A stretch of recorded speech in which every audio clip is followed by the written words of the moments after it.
Les cadres et agents du ministère des Hydrocarbures se sont mobilisés ce 16 novembre pour recevoir le vaccin contre le coronavirus. Peu avant la prise de leur dose, ces derniers ont été sensibilisés sur la pandémie et les bien-fondés du vaccin. Une sensibilisation au cours de laquelle le docteur Alexis Mourou-Moyoka, directeur du programme élargi de la vaccination, a répondu aux inquiétudes et interrogations de ce personnel avant de les rassurer de l'efficacité du vaccin. Dans le cadre de l'opération Coup de poing Covid-19, l'objectif qui a été fixé en matière de vaccination, c'est de pouvoir vacciner 750 000 personnes de plus durant les 45 jours.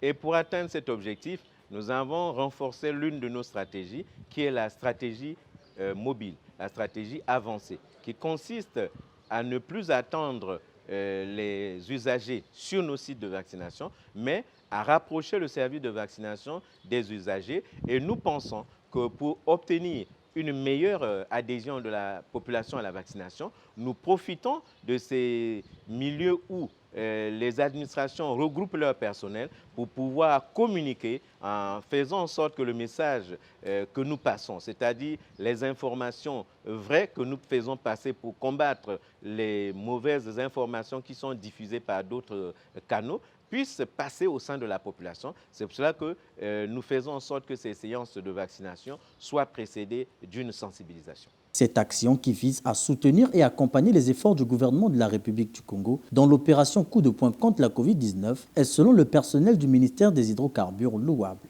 Simplement, c'est une consigne, c'est dans le respect des mesures barrières édictées par le gouvernement.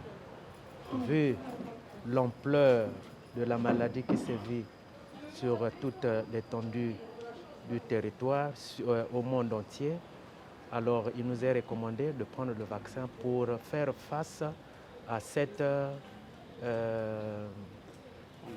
attaque de la maladie. Voilà pourquoi je n'ai pas voulu rester en marge et j'ai décidé aujourd'hui de prendre mon vaccin.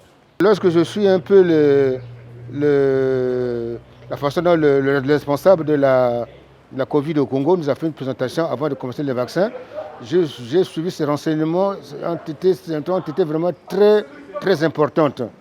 Donc dans le milieu, on se protège et on se protège les autres. Il faut se protéger toute la population. Et pour nous, comme nous sommes dans un cadre réduit que le ministère des Hydrocarbures, entre nous dans les bureaux, on se protège soi-même et on protège également les collègues. Face au rebond de la pandémie ces derniers mois, le vaccin reste donc la seule alternative susceptible de se mettre à l'abri.